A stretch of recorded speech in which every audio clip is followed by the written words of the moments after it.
Kalau kamu terbangun sebagai santri hari ini, 1 jam pertama jujur saja aneh.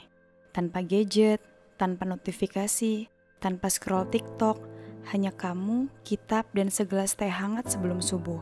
Dan ya, ini hari Senin dan kamu berpuasa.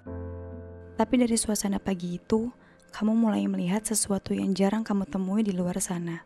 Ketenangan. Semua bergerak bersama, disiplin, saling menyapa dengan senyum, tidak ada yang terpaksa, semua karena satu alasan, ilmu.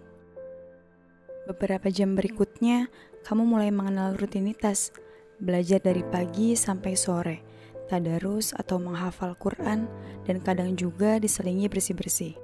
Awalnya terasa berat, tapi perlahan kamu sadar, di pesantren, kamu tidak hanya belajar ilmu agama, tapi juga belajar disiplin, tanggung jawab, dan menemukan jati diri.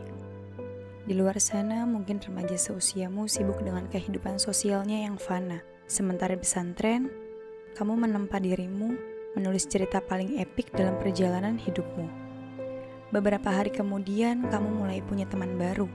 Bukan teman yang dinilai dari merek pakaian atau jumlah followers, tapi teman yang mengingatkanmu untuk beribadah, berlomba dalam kebaikan, dan berbagai hal-hal sederhana bersama. Solidaritas di sini bukan tentang mengangkat senjata hanya karena taklid buta, tapi tentang perjalanan menuju kebaikan bersama. Lalu kamu mulai mengenal Kiai, sosok yang belakangan ini dihujani tuduhan-tuduhan yang sangat menjebalkan. Padahal beliau bangun paling pagi dan tidur paling malam untuk memastikan seluruh santrinya aman, nyaman, dan memperoleh ilmu hari ini. Yang katanya kejam, padahal beliau mendidik dengan kasih dan ketegasan, layaknya ayah untuk ratusan anak. Beliau bukan penguasa, tapi pengasuh.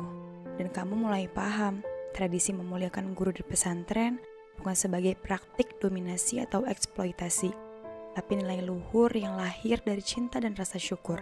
Sementara kamu mulai nyaman dengan kehidupan di pesantren, terkadang mungkin kamu masih merindukan orang tua, keluarga, atau bahkan binatang peliharaanmu di rumah. Namun arus kehidupan di pesantren yang deras memaksamu hanyut melepas segala distraksi dalam proses menuntut ilmu. Dan tak terasa 1 bulan berlalu, kamu mulai terbiasa hidup tanpa ponsel tapi dengan hati yang lebih tenang. Kamu hafal doa-doa yang dulu jarang kamu baca, kamu lebih sabar, dan kamu mulai memahami makna hidup sederhana penuh berkah. Perkara dunia yang sebelumnya kerap mengganggu pikiranmu mulai sirna.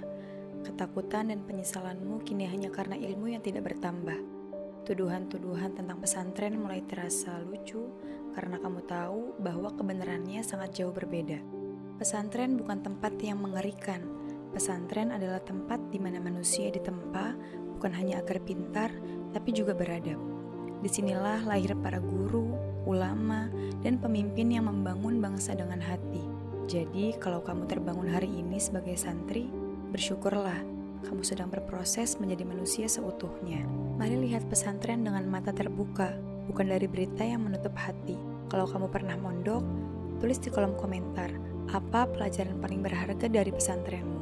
Jangan lupa like, share, and subscribe, biar semakin banyak yang tahu betapa indahnya kehidupan santri.